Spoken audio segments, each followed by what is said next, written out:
What's going on, everyone? Welcome to Bourbon and Bullshit podcast with some good friends, great drinks, and a little bit of BS. So grab a seat, pour up something neat, and welcome to the show.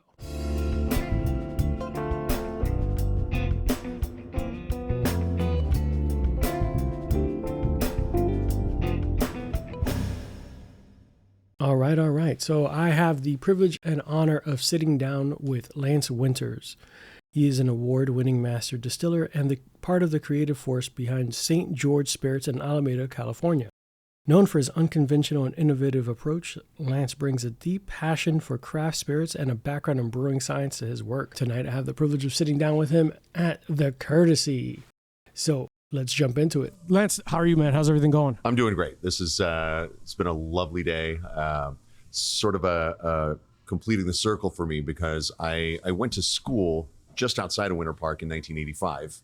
Really? Yeah. Navy had a training center here, and their nuclear engineering school was right there in Orlando, right at the back door of Winter Park. And so I was there for 7 months, intensive nuclear engineering training, and had an amazing time here. Yeah. I probably drank more in those 7 months than I have in the years since. It was a pretty good time. That sounds. Well, so it's great to be here. Florida is known for a lot of drinking. Yeah, to say the least. Yeah. So I was going to ask you, man. So your origin story is a very unique one. You did not, because I did see online. I was kind of, had peeked behind the curtain to get to know a little bit. So tell us about that. You spent time in the military, and you said nuclear engineering. Yep. Yeah. So I did that for 8 years, and right around the time I'm getting out of the Navy, I was making beer at home. I love making things, and I love making things that people can consume. And I want to be able to make something where they pick it up and it's not like, oh yeah, that's beer, but it's like, wow, that's really good. That's great beer. And I was able to turn that hobby into a job, started working at some brew pubs back in the Bay Area in California. And while I was doing that, a buddy of mine gave me a bottle of Lagavulin, and I tasted that, and it was the first spirit that I had ever tried that was telling me something more than this is a fast way to get a buzz. It was a story in a glass, and it was so beautiful. And I'm like, I need to learn more about this. And as I start learning about whiskeys, I'm realizing the first step to making a whiskey is making a beer. Yes. You make that beer, you distill it, you barrel age it. It's an oversimplification, but if you understand beer making, you're halfway to making whiskey. Yeah. So I went to a library, no internet at this point, and got books on whiskey and started studying. I set up a still in my garage. Kids, don't try this at home. It's still against federal law. Super illegal. That's right. Don't do it. Just say no. But if it's good, send us some. And if it's good. Made this whiskey, and I'm like, this is good. I don't know why it's good though. And so I reached out to St. George Spirits. I knew St. George by reputation, and I knew that Jorg was the founder of the distillery and master distiller at the time, was one of the best distillers in the world. Yeah. So I showed up with a bottle of whiskey as my resume, dropped it on his desk, and I said, this is what I want to do with my life. My timing was perfect. The guy who had been operating the stills for him, Bill Mansart, amazing human being. Bill was ready to retire. He had retired from the Navy, went to work for the phone company, and then retired from the phone company and didn't like sitting still for very long, so went to work for Jorg and was running the stills for him. He was ready to be done. He was ready to retire in earnest. And Jorg said, look, we'll try you out for a month, see what happens. Okay, and a short leash. Yeah, and if Bill says that it's working out, then we'll bring you on full time. Next day, I quit my job at the brew pub. I'm like, it's either this or nothing. Month went by, and then 30 years went by, and here we are. Fastest 30 years of your life. Yeah, and the best. It was such a great time because I jump in and in a very Mr. Miyagi fashion, I say to Jorg, I'm not Mr. Miyagi in this instant. I'm Ralph Macchio, right? So I say to him, hey, I want to make this whiskey. He's like, great. Go distill those pears, go distill those cherries, wax on, wax off. And what I'm learning at this point is a love of distillation. Of the process. So by the time we're done with all this fruit that we're working with, I have a much deeper appreciation for the process. And so like, all right, now let's start making whiskey. And so we approach it from a totally different perspective. And that perspective is, let's make something that is delicious before it hits a barrel. Let's make something that you'd want to drink before it hits a barrel. That's a great idea. And that's where the ideology for all that whiskey came from. That's a great idea. Excuse me. Of course. That's a great idea, to make sure that it's something you could enjoy and like not something that you're forced to enjoy because it's going to get you drunk. Like Exactly. something this is a great product before I even make it something deeper and something stronger.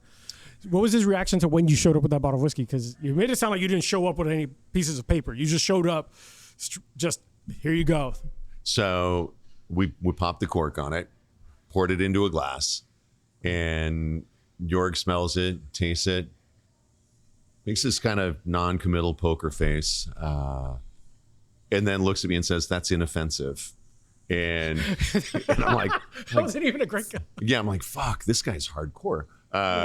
That broke my tiny little heart. And what I realized over the next 2 years as I'm tasting through things with Jorg is that he's a super harsh critic, and is a great self-editor. Yeah. So as he's making things, there are things that like he's making is like, no, this is not good enough. I went through the back of the distillery in my first year, and I'm like looking at all these different tanks and barrels of things, and I would ask him questions. What's going on with this tank here? And he's like, yeah, we made that a couple years ago. It's not good enough. We're not going to bottle it. And you can't just run it down the drain because you're liable for taxes on it. That's true. And it was not good enough for him to put his name on it. So he had these high standards. He had bought 40,000 pounds of fruit to make that one tank. He put in all the work and all the time. He wasn't about just trying to make the money back. He's trying to establish a great reputation. So these are a couple of things that we learned from him that I think make us the company that we are today. 43 years of history, and we are zealously guarding that reputation. And any one day you can completely fuck that reputation up. All it takes is one misstep. One misstep. Consumers are a finicky bunch. You fuck one goat. Yes. One goat. You can build all the bridges in the world. Every day you fuck one goat, you're always going to be known as a goat fucker. Filthy goat fucker. Filthy goat fucker. Yeah. That was for my wife, Ellie. She loves that one. But it's true though. It like especially we joke on the show. We've had a couple episodes where we talk about what's that one spirit that you could never touch again because you had a bad experience with it. And it could have improved drastically years over years. You don't know because I'm never going to try it again. So that one misstep lingers with people, and they'll tell their friends, and they'll tell when people come in and drink with them, I don't drink that, it's swill. Yeah. Don't drink that, it's trash. And not being associated with bad products is great. Yeah, precisely. Yeah. Because consistency also produces all those awards. You 5 times James Beard Award nominee. Yeah. Didn't you just get win Whiskey Maker of the Year or something? I was inducted into the Whiskey Hall of Fame. Whiskey Hall of Fame. And that's forever. That's forever. Yeah, look, that is a big deal, man. It's a pretty big deal. I have a hard time figuring out how to react to that sort of thing because, like, on the inside, I'm just like ready to explode. It's like, it's so cool, but it's keep drinking, it'll get there. Yeah, thanks. Yeah, no, it's a huge honor. To be able to go from a kid who loved whiskey to being recognized for making good whiskey. Like, that's cool. I love that. It makes me very happy. Distiller of the Year by Whiskey Advocate. Yeah. So this is it's not like you're new to these awards, man. You should praise it. We'll be happy. But when you get home, you can do the backflips. I'm super happy about all that. It's really cool, and it's what I love about that is that it's validation of the fact that we're taking a different path. One of the things I think it's important for me to say whenever I'm talking to anybody about what we do is that we tend to treat spirits as a conversation or a form of self-expression. And if I'm going to express myself, I don't want to say something that somebody else has already said. I'm going to steal that. Yeah, do it. It's like, you cannot steal that which is given freely, my friend. So there it is. It's yours. That's not. But it's a form of self-expression. It's a form of. I can't paint. I can't draw. Really can't do interpretive dance. You don't want to see it. But I can distill the shit out of something, and I can pour my heart out into that spirit. it's one of the reasons that like if somebody tastes something and they're like, oh, I take it personally. I take it personally. Oh. And I have to accept that though. It's part of the whole gig. You know, if you put your heart into it, you have to prepare to have it trampled sometimes. But when I get compliments, it's like, I'm so happy about it. I'm like, especially when people connect with it. I don't want somebody to say, oh, that's smooth. I want them to say, this is transporting me somewhere. This reminds me of when I was in this place or this age, or I was doing this. I'm like, yeah, that's what we want. We want something that's evocative. I feel like you've listened to my show and you don't realize it. Because if I had been given more heads up, and this is not on you, it's just on the fact that this came together so quickly, I'd have totally been listening to it. So all good. Thank you. It was cheers again. Cheers to you. One of the things we talk about is that those three universal languages. I'm gonna repeat it every episode I can.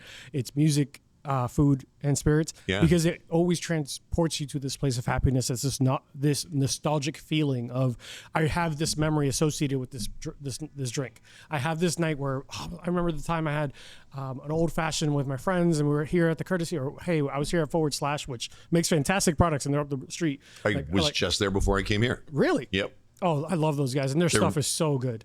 And they're really cool about what they do. I feel like when you learn about somebody's ethos and you find out that they're coming at it from the right direction, it's like, fuck, this feels good. And they don't compromise. They're good people. Yeah. And we'll get to them in a second because I have a whole tangent about supporting local. But I like to bring that nostalgic feeling of like, hey, I remember this meal. Or it's when you think about your feel good meal, it's never, not always. I would ask these people and our guests, hey, what's your deathbed cocktail? Hey, what's my last meal on earth? And they're like, oh, it's my mother's grits, or it's this pernil that my mother made, or it's something that connects them to a memory. Yeah. The food in the grand scheme of things is pretty solid, but it's that memory that's associated with it. Absolutely. And having and you're talking about things that bypass all of our logic circuitry in our brain and go right to our emotional response. And so that's the real magic. So, you know, that food takes us to a memory. The smell of the spirit takes us to a memory. Music, you can have music that has absolutely no lyrics, and either the beat and the groove are just getting into you, or you can have like a mournful violin that has this emotional resonance to it that takes you somewhere else. And that's what we're trying to do in these bottles, and like very intentionally trying to do that by capturing our own emotional experiences and understanding that we're human beings, just like everybody who's going to be popping the corks on these bottles. They're human beings. Hopefully they'll pick up that message. Yeah. And you touched on a little bit about being unconventional with some of kind of your approach to things and all this. You guys really ventured heavily into absinthe for a little bit, and you brought that back when the legalization came back. And what was what was the goal there? Like, what made you so attracted to that spirit? Just because of thinking about unconventional spirits, absinthe is one that very often people turn their nose, like, because they think of licorice or think of nastiness, even though it's an underrated spirit. It's when it's done right, it's amazingly layered and complex and beautiful. Drawn to it because the fact that, first of all, it was an illicit spirit, and I like breaking rules. I like to be a bit of a rogue, and it wasn't available anywhere. And when I first started at the distillery, you couldn't order things like that on the internet. I couldn't afford to fly off to Prague to get a bottle, which I'm glad for, because it was probably garbage that was coming out then. Probably. But I had access to a still. I had access to all the ingredients, and I had a recipe for the original Pernod that I found in a Scientific American magazine.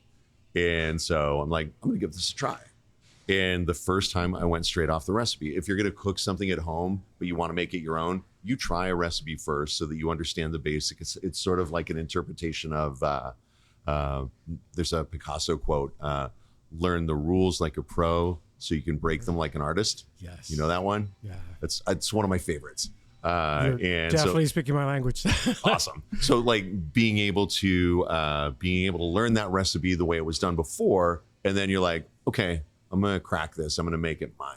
Yeah. And so I look at the things that the flavors and aromas that I like in that, and now I'm going to be like, okay, that doesn't have any reason to be here. This, I want to accentuate that. I want to dial up the graphic equalizer on these tones, and then this all needs to be balanced with something else. It needs a different backbeat. So it needed some bright citrus qualities, but you don't want to put lemon in there. So lemon verbena, hyssop, those both carry some of that. I want a little punchy counterpoint. Let's get some mint going in there to sort of counterbalance all this. And then to keep the anethol as a part of that black licorice family, you need to have that, but there are a lot of things that have a touch of that take it out in a different direction. And I like to describe it like a Venn diagram. If you've got anethol in the middle and you've got all these other circles that are overlapping into that anethol, but they're spreading it out, instead of having this stacked circle of anethol on anethol, you've got a blossom of complexity. And you've got this stuff that has so much more depth and so much more interest to it. That's where that absinthe came from. Was that sort of experimentation over the course of 11 years. We were working on that from 2007. Oh no, it was released in 2007. We started working on it in 96. It was like that is awesome. Yeah, we couldn't sell it legally before then, so we were just it. making it for fun. You could still make it. All of the ingredients were legal. You could.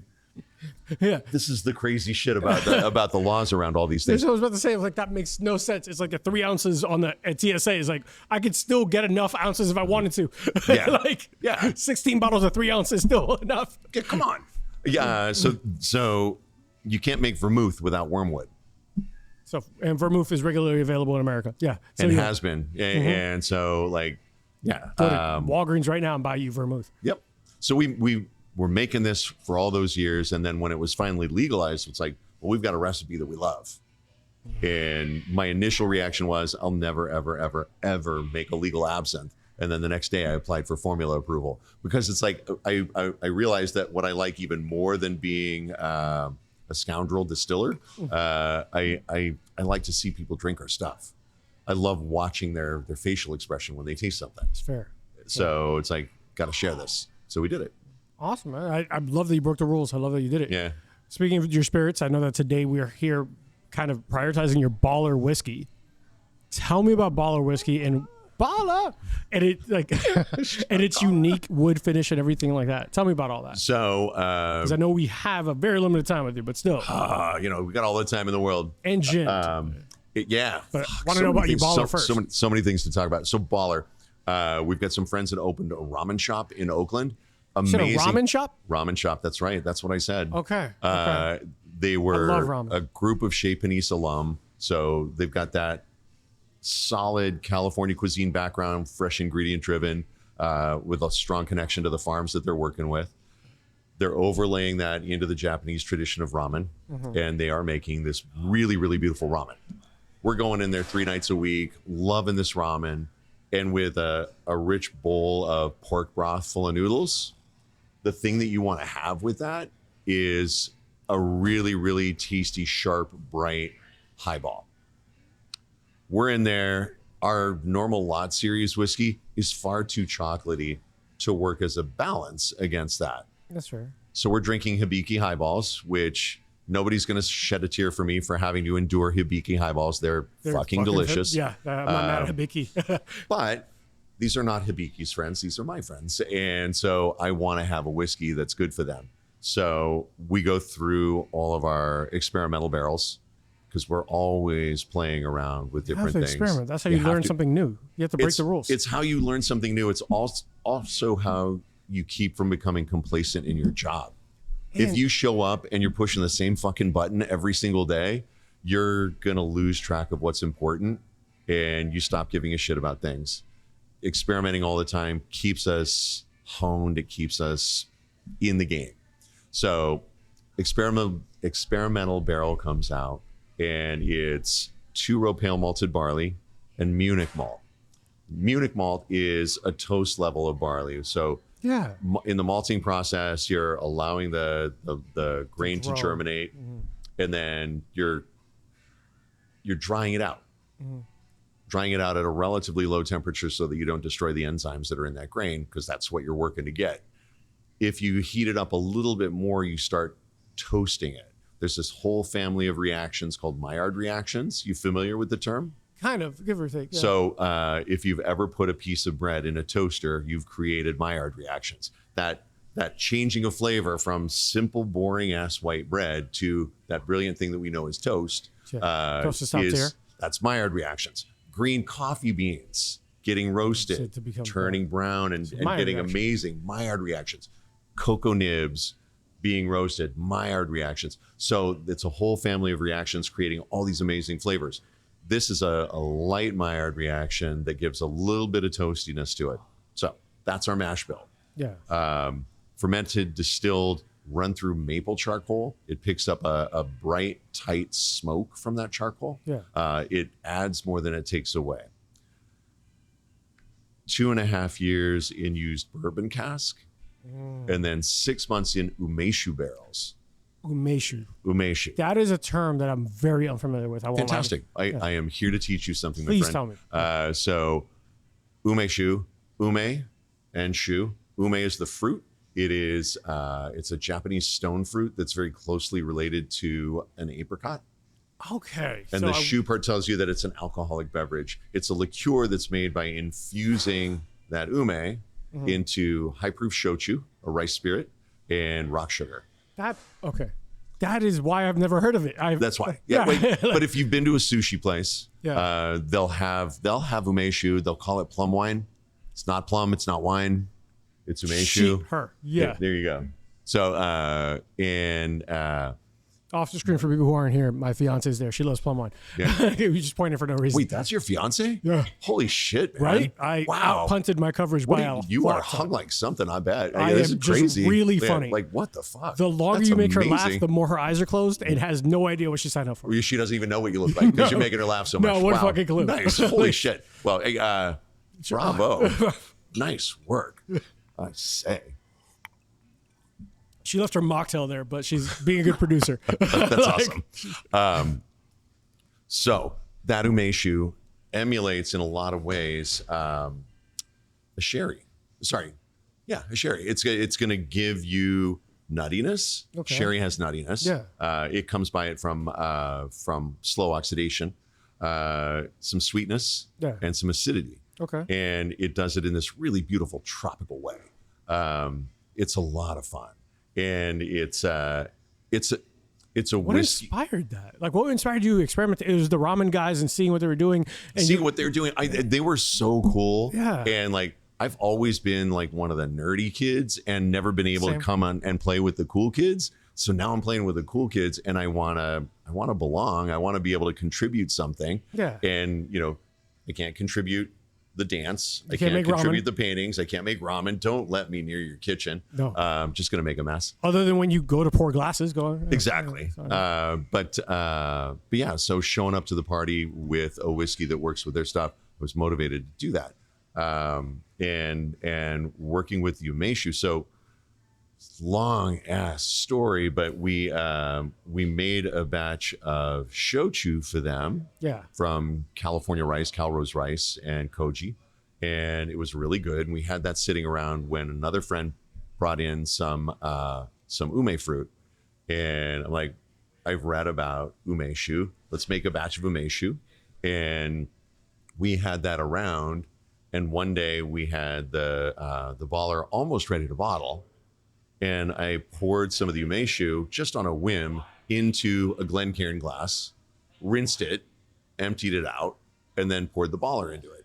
It's kind of a shortcut way that we have to emulate what a barrel finish would do. That's interesting. I didn't know that. It's a fun way to do it. And tasted that. I'm like, oh, holy shit. That's the way. This is what we have to do. I showed it to Dave, my partner at the distillery, and he's like, yeah, that's what we have to do. It set us back like 1.5 years because we had to get ume fruit, make umeshu, condition barrels, and then finish this stuff. But it was worth the extra time to do it right. Once you know the right way to do it, you can't do it any other way. Yeah. doing it easy isn't the right way. Just because it's easy doesn't mean it's right. No, and on the contrary, we typically step back once we've figured out a way that we're going to do something and say, look, isn't there a more complicated way that we can do this? Because we're about the process. We enjoy the process. You fell in love with the process. Like, yeah, getting to B from A is cool, but if you can take the long way, if you can take the scenic way, do that. That way you're enjoying the whole route. And that's what we do. We enjoy the whole route. And the whole route also leads you down different paths. So halfway through this process, you can discover other spirits, other things you could do, cocktails. Hey, we're only a year into this distillation. Maybe the aging process. Maybe we should mess around with this. Yeah. Put some stuff to the side, experiment there. Put some stuff to the side, experiment there. You got this. It leads you to a lot of interesting little family trees of like this original product. Yeah, and you know, we're talking about ADHD before this, right? Yeah. And then, yeah, so to all of us, right? And that's the beauty of it. Like, linear thinking provides predictability. Predictability is fucking boring. Yeah. Predictability is going to be, you're going to make the same thing as somebody else. Yeah. Being unpredictable, being non-linear in your thinking is where real creativity comes from. And there's a ton of value to that. Yeah, because otherwise you're just sorry to Chick-fil-A and everyone, you're just like everyone else on every other corner. You're just consistently the exact same. There's something to be said about consistency, but it's boring. And I think being consistently yourself is good. Being consistently yourself is good. Whether that is experimental and having fun and never really conforming to the standards of everyone else, which we always pride ourselves in. We have Absolutely. to be ourselves at all times. I love that you went that path. Did you ever go back to the ramen guys and say, here's a bottle, you inspired this? Because if not, I think that's overdue. Oh yeah, no, like when we first bottled it, it was only available at their place. It was like, that is fantastic. Well, and this was a love letter to them, right? This is like, let's have some fun with our friends. And we did 50 cases, one barrel. And because they were a spot that a lot of other restaurateurs wanted to go to, those people would show up and they're like, wait, what is this stuff we're drinking? Where can I get this? I can't. And so we started to grow it. Yeah. And it started to show up places.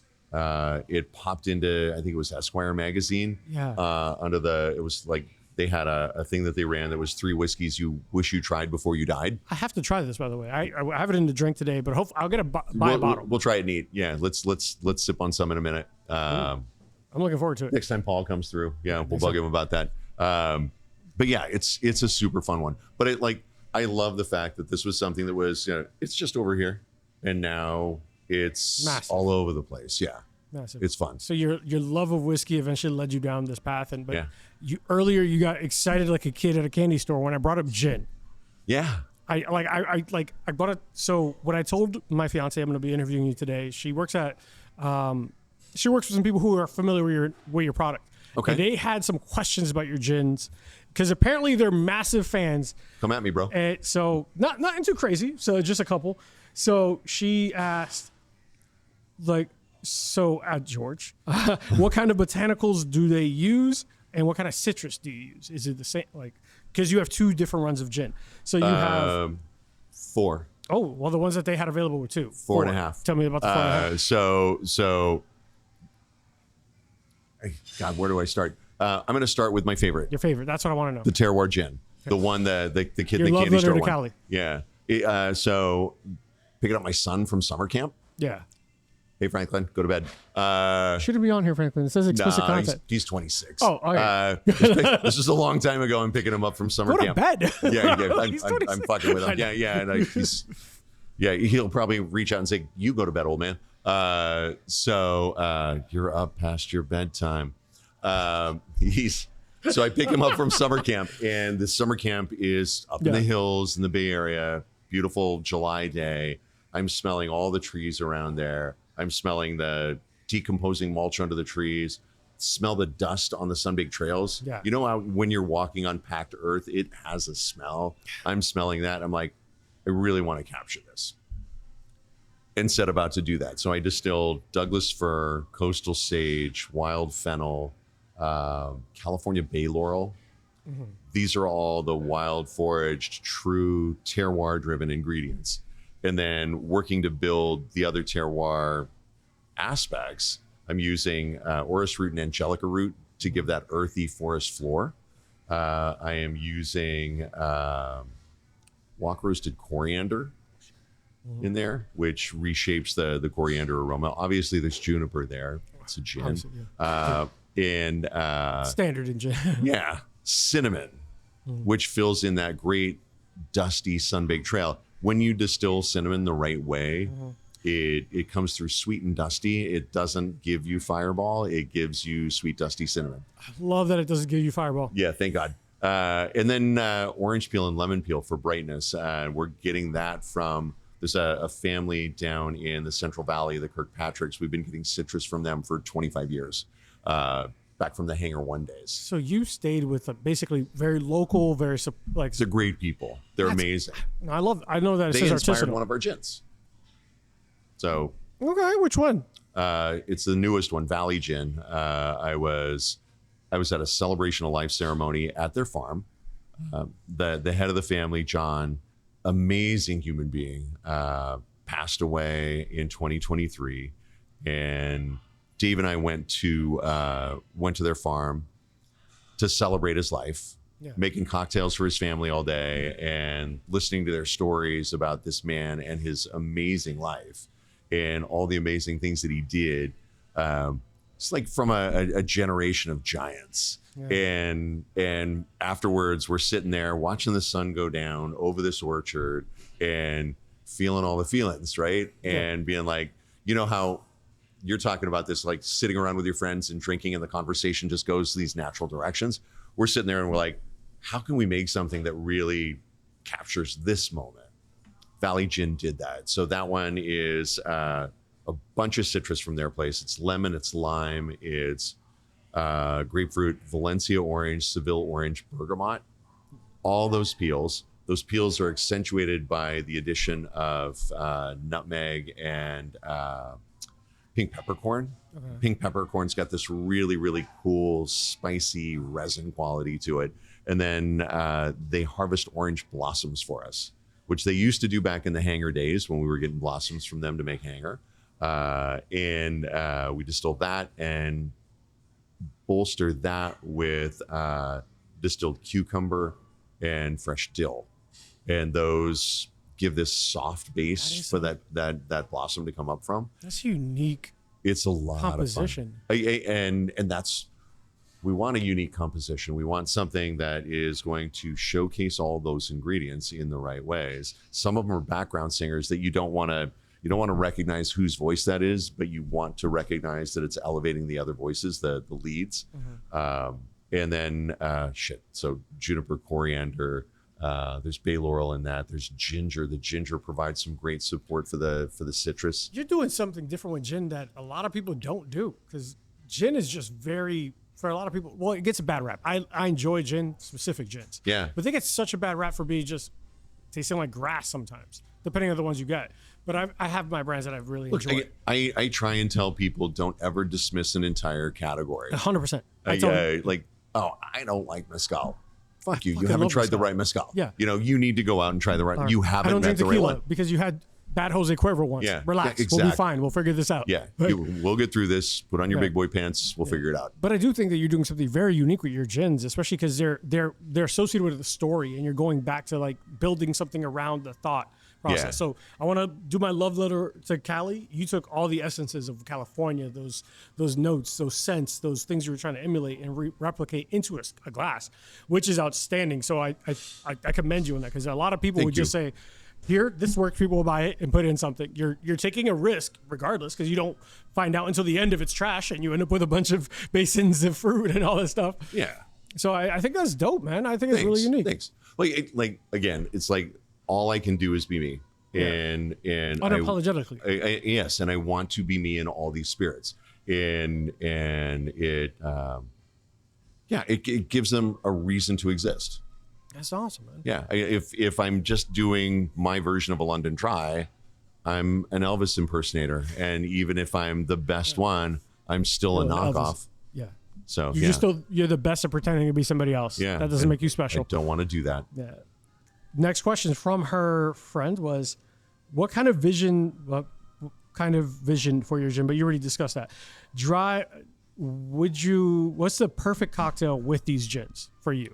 So with the Terroir gin, Terroir and the Valley. Perfect cocktail with the Terroir is a dry martini served with a dozen oysters. That is my happy meal. Dozen oysters. Dozen oysters, very cold, crisp, cold water oysters. Okay.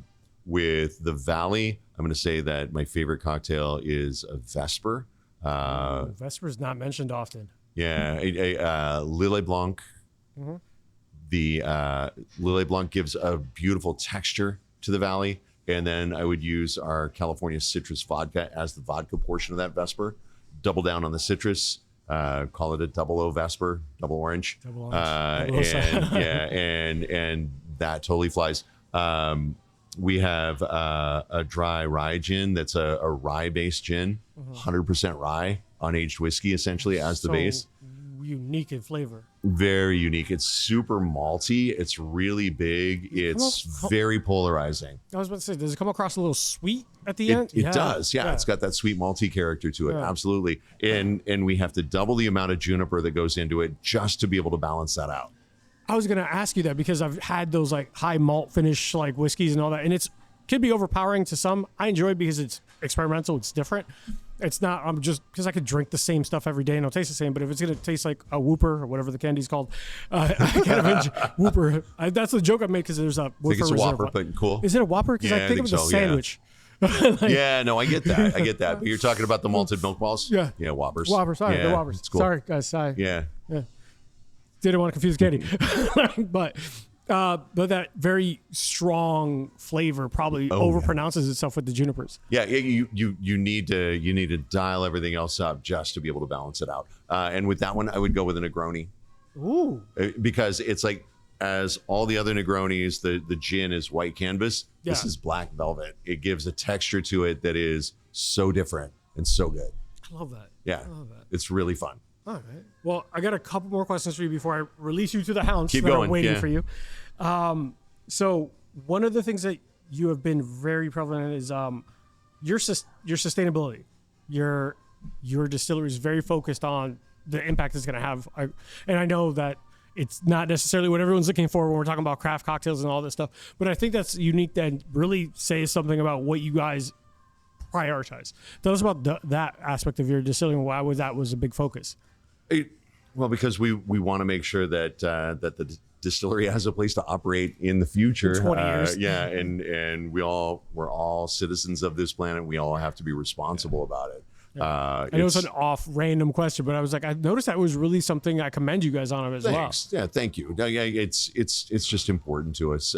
It's who we are. So, and we have to walk our walk with everything, right? You know, there are a lot of decisions that we make that might not make a lot of business sense, but because of the fact that like I'm a human first and a businessman probably 35th. I'm an idiot when it comes to that stuff. I'm a brilliant distiller.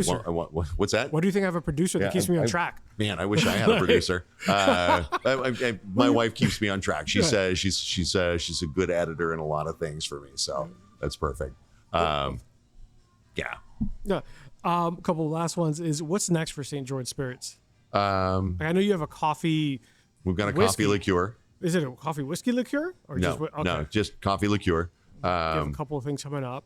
Man, so many things. I want to get serious about making rye whiskey. I've made a few batches of rye whiskey. Is there any way I can get on a sign-up sheet for when you send that out to people? Yeah. You can come out to the distillery and we can snake some out of a barrel. I gotta go. Yeah. There are direct flights between Orlando and the Bay Area, so we can do this. Let's make this happen. I have a business card. It's fine. Perfect. Yeah, you can write it off. We'll podcast from there. Working on a Chinato as well. Think sweet vermouth. Okay. But it's an Italian version. vermouth, wormwood, right? That's where the name comes from. Vermouth is from the German Vermut, which means wormwood. Quinato comes from quina, which is the cinchona bark, where we get quinine. That's what's used to bitter quinato. So working on one of those right now to be able to have sort of the sweet vermouth side of things played in, to be able to own a couple of different parts of a Manhattan. Well, I like being able to do like total estate versions of a cocktail. Okay. Control all the components to be able to make the best version of that cocktail possible. I think that's dope. I think that's the gentleman at Forward Slash did the same thing. Like they make their own in-house bitters, all that. They make their own versions of things, their whiskeys, their gins. If you ever have a chance to try their Sin Nombre, like, oh my God. We had a bottle open, and I tried the Patience, the Krampus. Krampus, top tier. I love that. It's weird as fuck and delicious. It's so good. They're doing things that matter, and I really like that. Well, similar to you, they've created enough products, and now they own every aspect of a cocktail. Yeah, that's I love that. That's super cool for them. Yeah, so I've been enjoying it. And the other thing that I'd really love to see for the distillery is me stepping back and letting other people's voices come to the front. Like I've had a great run at this, and I want other people to be able to have a chance to strut their shit creatively. It's fair. Love that. All right, They're good folks. So they are great folks, and so I'll be planning a trip to Cali when to try the rye. You know where to find me. She can't be mad at me because it's business. You could bring her. Oh, of course, I have to. When I she's going to insist. school, we'll go. Okay, go on. All right, so deathbed cocktail before we close out. If it's your last, 3-part question. What's your deathbed cocktail? What's a drink you would give to a loved one? And what's a drink you would give to someone to impress? Wow. Like the Mona Lisa. Wow. Okay. Right? It's a little tough. Yeah. No. It's solid. It's great. Deathbed cocktail would be a margarita. A classic margarita? A Tommy's margarita. Okay. And the reason for that is it is the one cocktail that I've never done heroin, but I feel like it's a similar sensation. Like that first sip of a margarita, I can feel it coursing through my body and working its magic. And so if I'm on my deathbed, I need that full body sensation for that. I want to feel all the feels at that last moment. So that's where I'm going to go with it. You'd be surprised. 75 episodes. This is the first margarita. There we go. All right. And this is crazy because we don't do a commercial tequila, but we've made tequila. Important qualifier there. Commercial. Yeah. No one can buy it, but off camera we'll talk about that. Don't tell anybody.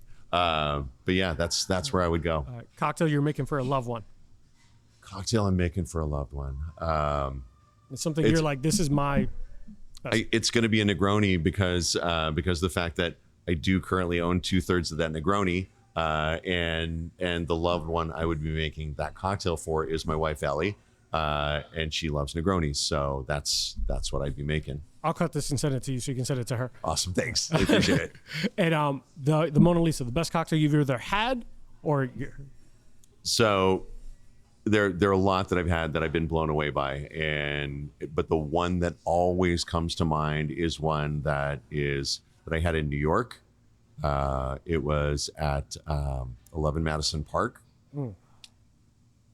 And I wish I could remember the name of the bartender, but this is probably like 14 years ago. The guy was amazing though. He's not in the business anymore. He made a bourbon clarified milk punch with chai spice.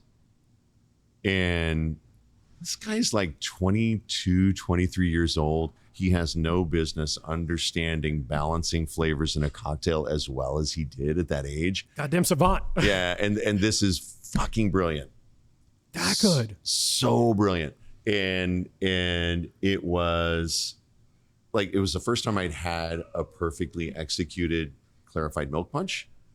And it's it's a mindfuck cocktail as it is. You're looking at something that looks innocuous. It's clear. It's like, Don't know what's not in a it. lot going on here. Yeah. And then you sip it and you're like, whoa. There's a fuck ton going on here. You snuck up on me. And it's like, it's so good. It's such a great cocktail. So that would be the one. If I could make that one just to blow somebody away, that's the one. That is a great. There's been a whole run of clarified cocktails recently. I think it's a fantastic movement because, to your point, when you see a glass, you're assuming a lot of what you see from the color. So to see clarified, you're like, what the hell am I about to walk into? We taste with our eyes first, right? Yeah. So- You make a decision immediately, like, what is this going to taste like? You make an assumption, but clarified now, you're depending on everything. Just taste and smell when you get there. So, but that's awesome. Well, Lance, I know time is of the essence for you today, and we're going to not keep you from your adoring audience. But where can people find you and St. George's Distillery everywhere on socials? Yeah, I don't know. That's Ellie's job. We are stgeorgespirits.com. Yeah. We are, I believe we're just at St. George Spirits pretty much everywhere else. Perfect. So, yeah. Yeah, looking forward to trying out Baller. Guys, make sure that you give him a follow, and I'm going to see you in Cali soon. Lance, it was a pleasure. Thank you for coming on the show. I hope I didn't break your equipment. It's fine. But I'll fix it. Thanks, man. Pleasure. Thank you so much. Thanks for coming on and spending time. Really good time. Thanks, man. I hope and we'll catch up when you're back home, and maybe we'll do it again. Please do. Yeah, love it. Thanks, man. Cheers. Hey guys, today's episode was brought to you by Burn, Termite, and Pest Control. I first met Joe Byrne on Full Frontal Nerdy Show and decided to give his company a try. They have been the best pest service I've ever had, from flexible scheduling, attention to detail, fair pricing, and everything you love about a small business. I highly recommend Joe Byrne and Burn, Termite, and Pest Control. It's a family-owned and operated business with over 30 years of experience in termite and pest. You can reach Burn, Termite, and Pest Control at 321-297-7985. Once again, 321-297-7985. And let them know Bourbon and Bullshit sent you. Thanks, guys. See you next time.